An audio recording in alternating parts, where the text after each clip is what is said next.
Often we hear people talking about whether God is real, but rarely do we hear people actually try to define or describe what God is. And actually, that's sort of an important prerequisite for determining whether God is real, is to have a bit of a discussion about what it is that we're talking about when we say the word God. Rabbi David Mescheloff tells us that the name of God, which is the Tetragrammaton, and Elohim, represents God in two different ways. The Tetragrammaton represents the Heavenly Father as He exists completely outside of this universe and completely invisible and transcendental, whereas Elohim describes God's divine power as it is expressed within this universe through a myriad of ways. Really, God's divine expression within the universe can be described in terms of three different categories of divine power or phenomena, if you like. One is the creation of goodness. And that is essentially what the Heavenly Father does, is the Heavenly Father creates goodness. And that goodness can be in the form of something very beautiful, like a rainbow, or the intrinsic beauty of the structure of DNA. Or it can be goodness in the form of something good that takes place and occurs. Anything that causes us to feel that experience of appreciation is how we know goodness. We know goodness because we instinctively appreciate it. The second fundamental way that God is expressed within the universe is love. And that can be the love that we experience from someone else, but really the closest experience we have of love is the feeling of our own love towards maybe a child or a pet or maybe a romantic partner, although we don't necessarily want to think of love exclusively in romantic terms, so that would be it's not really the point.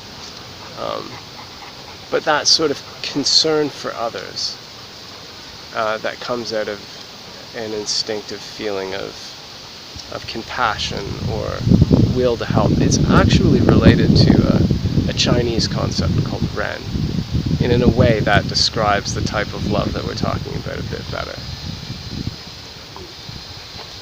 And the third way that God is expressed within the universe is through truth.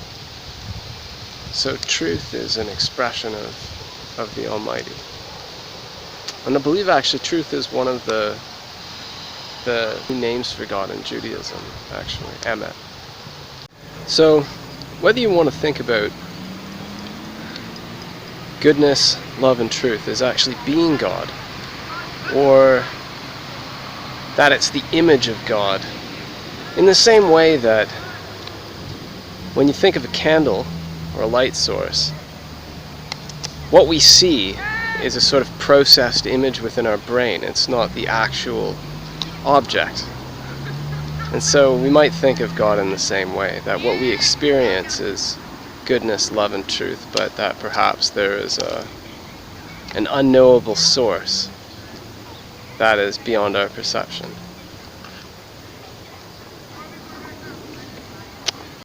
Finally, I'd just like to talk about one way in which we can conceive of God, an analogy. So, you can imagine that one of the most spectacular, advanced things that humans might want to do is to create like an artificial intelligence. And perhaps that artificial intelligence would even eventually become superior to our own intelligence, maybe even something like infinitely so. And so, when we consider what the most advanced thing that intelligence might want to do, it might want to create some artificial intelligence of its own. Except rather than doing it in a rudimentary sort of way, like how we envision doing it with a computer or a box, really the most advanced way to create artificial intelligence would be to re-simulate the entire universe and let life evolve all over again.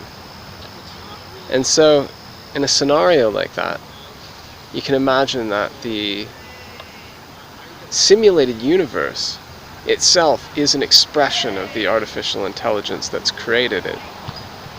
And the artificial intelligence that's created the simulated universe can act within that universe as well.